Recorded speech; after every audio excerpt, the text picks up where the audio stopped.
Now let's look at part 7, special locations. And there are lots of little changes here, so we're just going to highlight a few of them.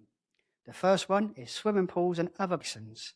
And in these requirements is included requirements for hot tubs and religious fonts for ceremonial purposes.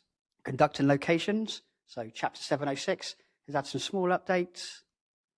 And marinas and similar locations now have a new regulation where isolation transformers are used to prevent galvanic current circulating between the hull of the vessel and metallic parts on the shore side. Medical locations has had a brand new update, and this is due to international and European requirements. There's a new certificate proposed for earth bonding bars.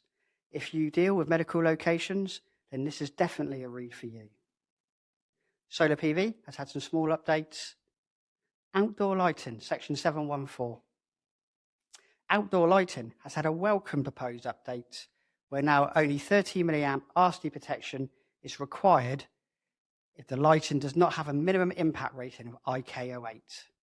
This removes the necessity to blanket RCD protection on all lighting circuits. We have a new section, 716, on power over Ethernet. This is a completely new section due to this new technology. And caravans and motor caravans, and a most welcome change, the orange cable you use to plug your caravan in is now allowed. And EV chargers, section 722 has had a small refresh. And that's all the changes in part 7.